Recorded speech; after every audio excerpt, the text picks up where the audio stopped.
Welcome to Innovations and Breakthroughs with your host, Rich Goldstein, talking about the evolutionary, the revolutionary, the inspiration and the perspiration, and those aha moments that change everything. And now, here's your host, Rich Goldstein.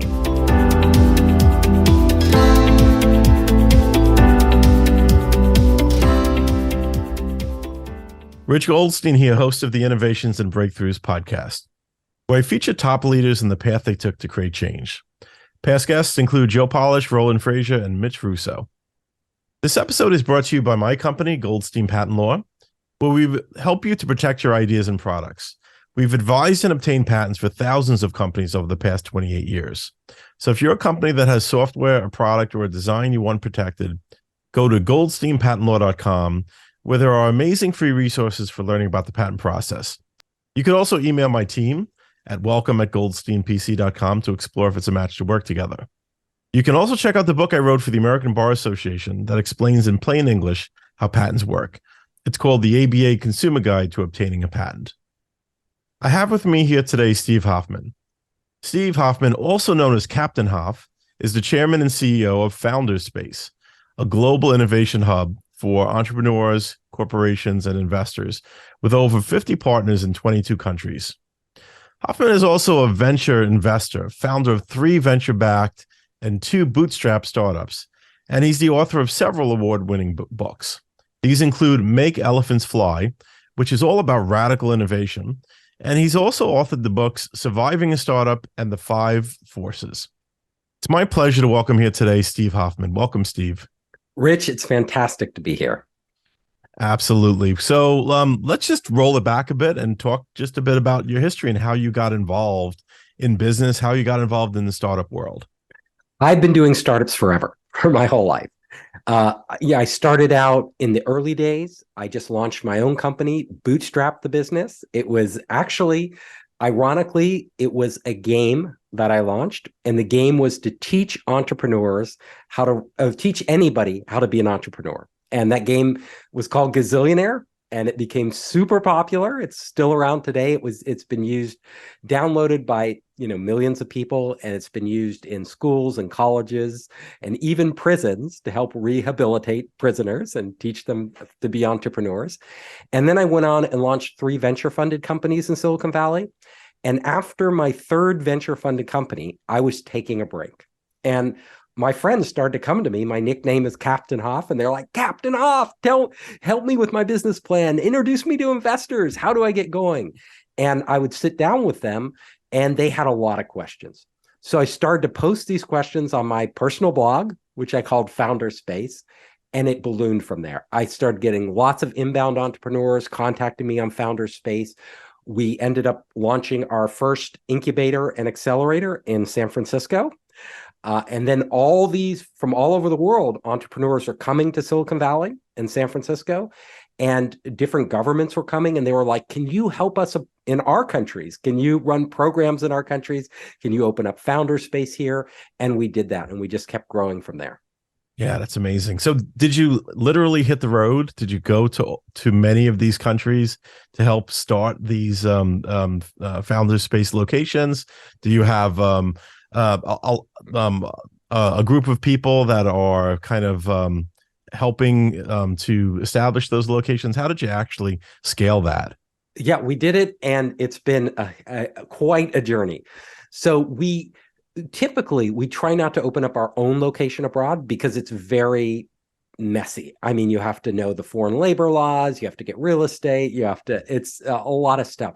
So what we like to do is we like to partner with existing startup incubators and accelerators overseas, and then we will run programs for them.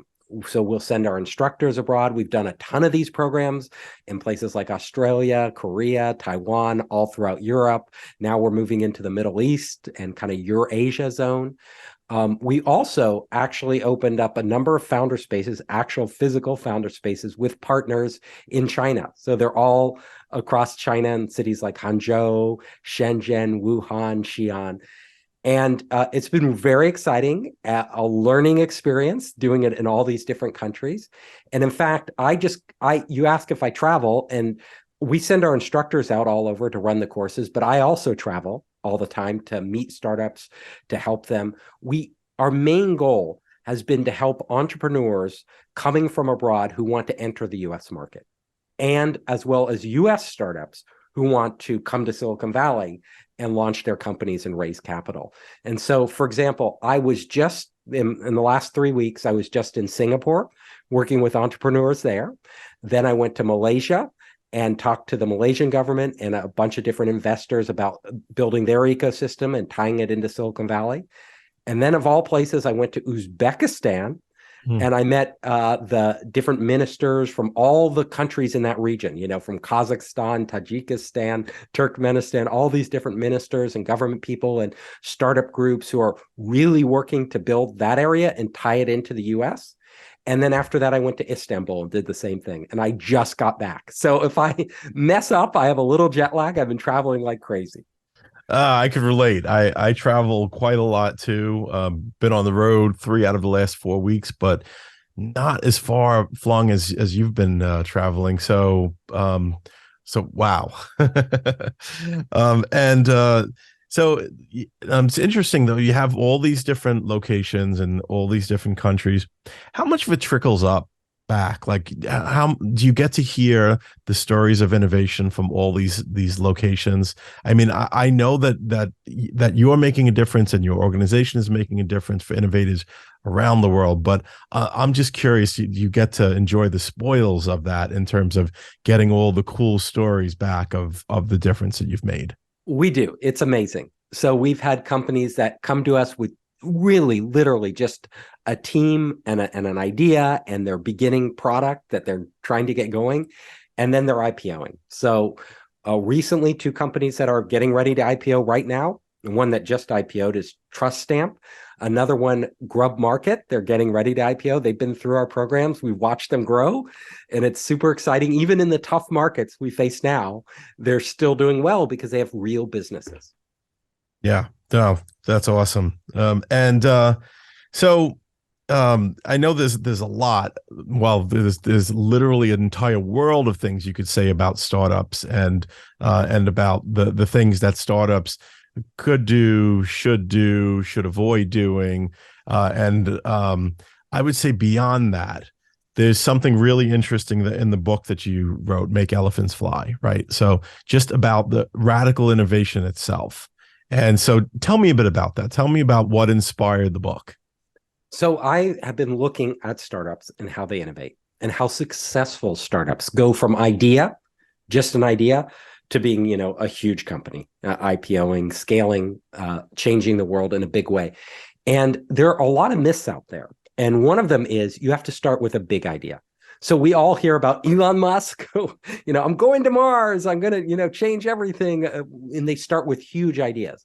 But what most entrepreneurs don't realize, and it's really daunting, like, are you going to come up with a big idea? Can you even execute on a big idea? Somebody like Elon Musk can. They have lots of capital. They have a reputation. They can get funding for SpaceX or Tesla and do these things.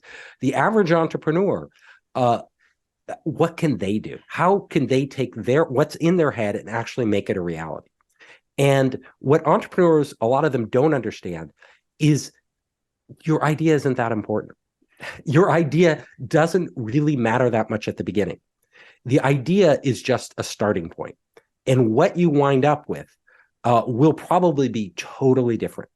So I have seen a lot of companies, hundreds of these companies, many of them become successful, a lot of them fail.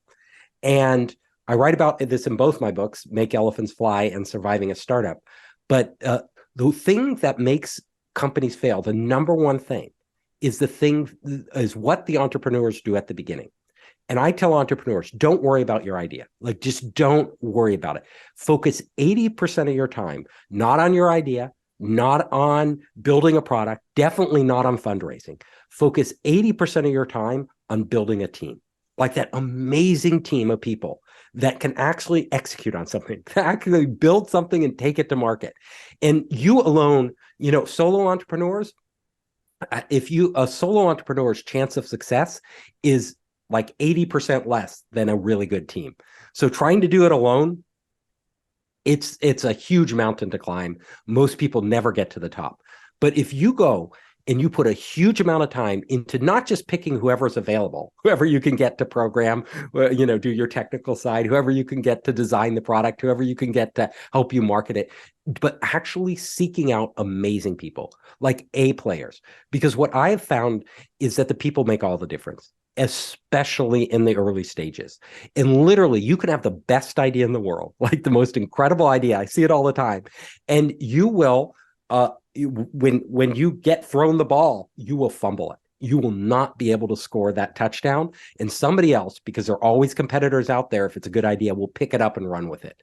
So at the beginning of your company, literally do not compromise on the people and spend all your time hunting for people. Only once you find that team, once you find those people you think are just like, these guys they can do anything. Like these are superhuman coders, they're superhuman designers. Whatever we touch, we will make it work. When you find that team, then you direct it towards your idea.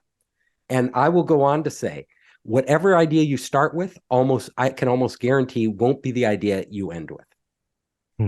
I love that. And I'm a big believer in people, and that it's all about relationship. And that really is the foundation. Well, one of my mentors used to say that relationship is the foundation of accomplishment. And I thoroughly believe that. And so I love kind of what you're saying in terms of going out and creating that team. I think a lot of people struggle with the how. How do I create a team? How do I find those people? How do I bring them all together? Do you have any kind of suggestions or tips on that and how to create and empower that team? Yes, because when you're an entrepreneur, your first test, like in Silicon Valley, we look at the team, like we look at the people, because we know, like, they may have a great idea, they may not, but it doesn't matter if they can't execute. And when we look at the people, how do you know if you have a great team? How can you identify the people? It's the most important thing. And I tell you, look for people who actually have accomplished something. If you're bringing people on your team, look for those people who have done something exceptional in their life. They may be pretty young. It doesn't matter. Like, they could be in college, but what have they done in their life? Did they form an organization? Did they bring people together? Did they invent something and patent it and it became real? It's a critical thing that becomes really big. What have they done in their life that is truly exceptional? Because you want exceptional people if you're going to build an exceptional company. Number two, how do you find those people? That's a lot of work. You have to go through your personal network to find the people you've worked with in the past are the best because you know them, but do not stop there. Hunt for these people. Literally, if you need a great engineer and you don't know a great engineer, then don't go to all the business conferences where all the other entrepreneurs hang out. Go to the geek conferences, the meetup groups where all the engineers are, the online forums where the engineers are, and start interacting with them right there, because you may be the other half they're looking for. And that is a perfect match. And if you find people who are super engaged, like the type of engineers I like, they're hackers. They're building stuff in their home. They're always experimenting. They love what they do. Like, they don't just do the bare minimum. They're always going really, really deep. If you don't go deep, you're not going to be innovative. You're not going to invent anything. And I want to jump into one more thing. And that is how, also, you asked this question, how? How do you innovate? How do you take that kernel, this great team, with an idea that's a starting point and make it successful? Well, let me give you an example. Most of the successful startups in the world today did not start with their big idea. They actually started with something very small and grew that into a big idea. Now, let me tell you, I'll give you an example. There was a company out there that wanted to do video dating. And they thought, wow, this is in the early days of the internet. Wouldn't it be great if people could date on video online? They built the product. They had a great team. They put it out there. And guess what happened? Nobody wanted to video date. Like, people, it was awkward. They didn't want to do it. It was the early days of the internet. The bandwidth wasn't good. It was just, nobody cared about their application. As they were experimenting with this, they had a video that they made for themselves, and they wanted to share this video with their friends. So they literally said, oh, we built this video dating site, which is dying. We're just going to upload it there and share the link. And their friends were like, oh my God, that's amazing. We could watch the video online, and how, they didn't have Dropbox. They didn't have any of these cloud services that you could share large files with, but they made a very simple way for them to do it. And do you know what company that became? So this company Netflix? is YouTube. Oh. YouTube. Right. YouTube. Literally, YouTube started as a failed video dating site. But what they figured out was that people want to share videos. And literally, you could have thought, oh, YouTube started with the big idea. They started with the idea, we're going to change online entertainment forever. We're going to become the largest video broadcast network in the world. No, they started with the simple idea, how do I get this video to my friends? And how can I do it in a very easy way? That was a problem everybody had. Then they became a repository for videos. Right. The same thing was with Google. When Google started, it was a small idea. They thought Google, one of the most profitable companies to ever exist in history, thought they were a nonprofit. They literally believed they were a nonprofit because their original idea that they started with was really small. They started with the idea, oh, we're going to help academics find research papers online. That's a tiny idea, especially in the early days of the internet. But they were, at Stanford and doing their thing. It was only later that when they had built this amazing algorithm to rank the different papers, they figured out we could apply this to any search, anybody wanting to find anything on the internet. And that is the day YouTube was really born. So I tell entrepreneurs out there, you don't have to have a big idea. You have to get in the game, and you have to start looking you have to start looking at what you're doing and where are you really providing value to somebody, value that they can't get right now from anybody else. Those are the innovative things. And often they're very small. They seem very small, but they actually result in a very big effect. Yeah, that's amazing. And it's funny with regard to YouTube. Could you imagine being so successful that you kick yourself for having sold for only $1 billion? Yes, they're kicking themselves. They left a lot of money on the table, but in those days, when they sold, $1 billion was a lot of money. Now we have decacorns and all this stuff. We think, oh, only $1 billion. Yeah. How could we possibly divvy that up? $1 billion. That's not enough to go around. But exactly. But yeah, those are some amazing examples. And so then just over to the side of kind of like what do startups do wrong? Like in your book, Surviving a Startup, you talk about kind of like the things which the mistakes that many startups make that are totally avoidable, right? There are a lot of them that I cover, but I'll give you a few highlights. Yeah. So one of the big things startups do wrong is they do something that naturally all of us want to do, and they don't want to fail. So they stick with the same idea too long. So you think, oh, I'm going to make this idea work. I'm not going to change. I'm going to figure it out. Perseverance. If I just stick with it, I'll make a breakthrough. Well, reality doesn't work that way. It doesn't matter how passionate you are. It doesn't matter how dedicated you are. It doesn't matter how many hours you put into working every day. You can work, 20 hours a day and only sleep 4 hours a night. It doesn't matter if you're heading the wrong direction, because all that effort is going the wrong direction. The most important thing startups do, and this is why it's great having a team where you're debating it, hashing it over. The hardest thing you do is figuring out, are you on the right track? Should you, and these aren't decisions that take a lot of time necessarily or work. They're decisions that take a lot of insight. So with startup founders, I tell them, biggest mistake, if things aren't going the way you think they should go, you should question everything. Like literally, the startups that work, they feel the pull. They feel the pull from the marketplace, and they are running to catch up. If you instead, and this is most startups that I see in the early days, most startups feel like Sisyphus, rolling a boulder up a hill, like trying to push it to the top, only to have it roll back down again. Really hard to make progress. And that is usually because they haven't really figured out where the demand is.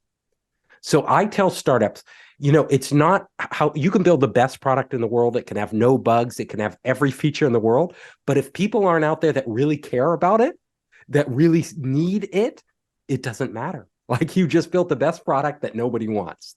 And you would be surprised at how many startups do this. They spend months, years even, building the technology and a product that nobody really cares about. So I tell people, put your demand hunting, searching for demand, ahead of your product building. You should first you get the team. The next thing you do, not the money, not building the product, not anything, you try to push forward as much as possible to getting into the hands and into the minds of your customers and figuring out what they really need. Not what you think they need, not what you're passionate about, but really what they want right now that they aren't getting in the world. And if you can give them that, all of a sudden everything goes. Yeah. That's brilliant. So let's talk about I guess the experiences you've had with IP. I mean, being that I'm a patent attorney, like, I'm always just curious, the experiences you've had with IP. I'm particularly interested in at exit time. Like, what role have you seen IP play when the founders actually get to that point of exiting? So it can be very valuable. Like, if you have, especially if you're a deep tech company, if you've really invented something that changes an industry, a process, a method, that has a huge impact on your industry, and you can use that IP as a barrier to keep out competitors, to dominate the market. Very, very important. The market looks at it. When you're exiting, you're talking about being acquired. You could be acquired for that. You're talking about going public. It can be, really important for going public. You look at companies like Qualcomm, they have a gazillion patents. They're like a patent machine. They're patenting everything. The thing entrepreneurs need to understand is just patenting something isn't enough. There are a lot of ideas out there that you could patent. Literally, with software, you can just invent things to patent. Like, there are a lot of software patents out there that are worthless. So you have to figure out not just you're not just, is this a cool idea? Is this something I could patent? Is this unique? But you have to figure out, how does this play? What role does this idea, this process, this methodology, whatever you've come up with, what role does this play in the industry? And is it something people can work around easily, or is it something so so important, and that they have to have that in order to move forward with their business? If that's the case, then you should definitely patent this early. If it's not the case, you should wait. And so a lot of, especially, this is something I talk about with entrepreneurs. In the early days of doing a startup, when you have really limited resources, scarce resources, you need to focus those, almost all of those, on first finding your product market fit, finding out whether there's a market out there for your product. Because if there's no market, all the patents in the world won't save you. You'll just have a stack of paper, but no business. So finding the product market fit, and then raising venture capital. And after you raise a significant amount of capital, or you have income coming in because your business is just generating lots of money, that's the point when you can start to retain the services of like a patent lawyer and get your engineers really thinking about patents. I tell entrepreneurs, those great ideas that you have that you think might be important, keep those as trade secrets. Like, literally, don't go out there with them. Don't make them public. Keep them to yourself. And then when you have the resources and you understand you have the product market fit, because literally a lot of the ideas you think are so important in the beginning might not actually turn out to be that important for your business. Like, you think they're really good ideas to patent, really good inventions, but they're not that important. So letting your business evolve to the point where you can see which of those inventions play a really critical role in your business, then you can prioritize your patenting. And you can't just do it in the US. You literally have to go out globally with these patents once you put it out there. So you have to consider the resources you need to execute on them. Yeah, no, that's really excellent. I totally agree. I mean, it's so important for startups to conserve resources and use them carefully. It's kind of like the catch-22 with it in patent law is that when you publicly disclose something, you will lose the rights to it either immediately in much of the world or in the US within 1 year. So Yes. it's like what you're describing is taking some of the best ideas that you have and maybe just kind of not focusing on those in the beginning, if it's something that you want to patent later, because like there's that catch-22 involved. There is. So a lot of entrepreneurs, they'll file provisional patents, right? Which give them a year to file the full patent. Yes. And that sounds great. And it's really a great marketing device to get investors interested, to say, oh, I have 5 provisional patents filed. But it's also putting a timestamp on there, because at the end of that year, those all become public. And if you aren't really ready to patent, you're just going to lose them. I really encourage entrepreneurs to put much more thought into the patent process and to consult with somebody like you about when they're ready to patent, when they should do it, and which ideas. Really good patent lawyers like you understand not just how to patent, but also understand business. They understand, there's certain things, and they can ask the right questions. You need people advising you. They can ask the right questions so that you can, because in most companies, there are a lot of different things you can patent, and really you should be selecting just a couple, especially at the beginning, that are the ones that will be the drivers of your business.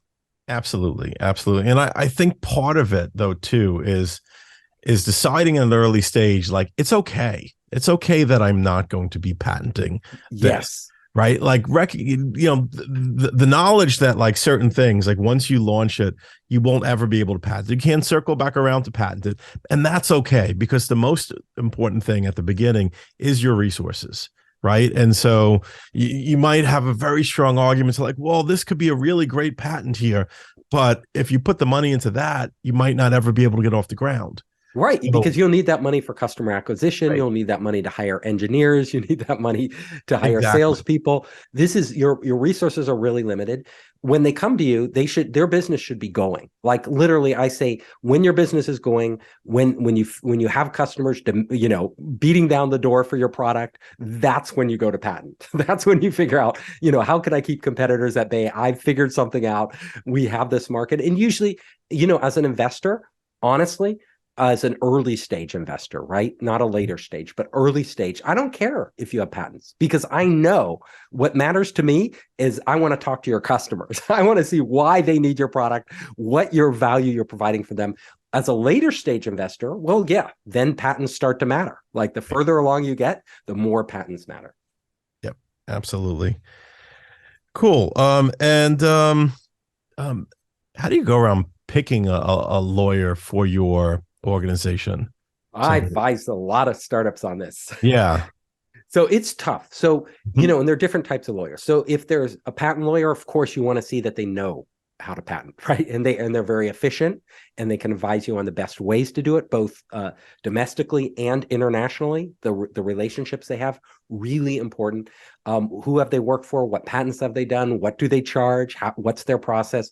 All really important questions. For general lawyer, for general counsel, really, I tell entrepreneurs, you don't want somebody who's just a lawyer, like just a corporate lawyer, because lawyers are really good at mitigating risk. That's their job, right? They understand. They're really good at being risk averse, killing risk averse. They see all the different things that can screw up your business, and they'll tell you, don't do this, don't do that, don't do this, don't do, because you can't take the risk. You want a deal maker, right? You want someone with business savvy. You need somebody with that balance, right? Between the business savvy that really understands what is a business risk and a legal risk, and knows how to decide between the two. Because there are a lot of times you will have to take legal risks because your business is going into new territory. Like if Airbnb wasn't willing to take legal risks, if Uber wasn't willing to take legal risks, they wouldn't, if they had the wrong lawyers, they would have shut down right away, because the risks are enormous. They were like, Airbnb was going out there and telling people they could rent their houses without any licenses, without any fire inspections, without all the different things that you need to run a real Airbnb or a real hotel. Uber was breaking all the laws about taxi licenses and everything else.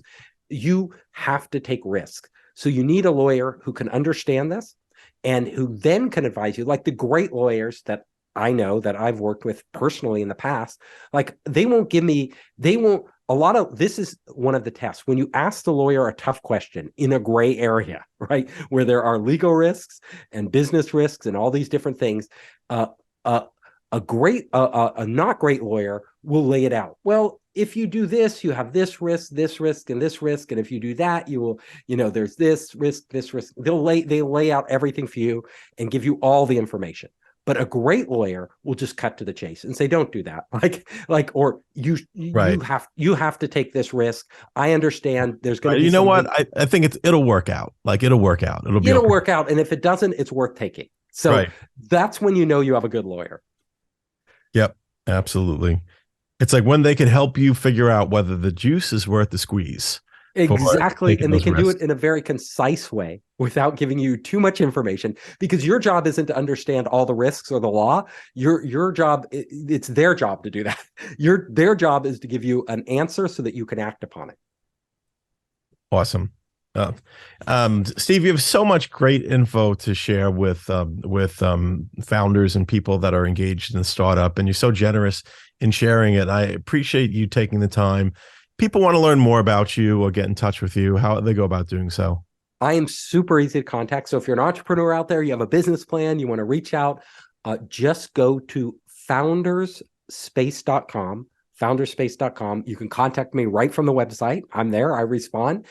You can get all our videos. We have tons of videos educating entrepreneurs on everything. A lot of them are free. They're all there. You can also find me on any of the social networks. So my books are out there, Make Elephants Fly, Surviving a Startup. They're all out there on Amazon. Or you can go to social networks like Instagram, just search for Founders Space Steve Hoffman. Facebook, I'm on Facebook. A really good one, LinkedIn. So go to LinkedIn, search for me, and I always respond to everybody who contacts me. Awesome. So once again, Steve, I really appreciate you taking the time to be on this podcast. Thanks again for being here. Thank you for having me.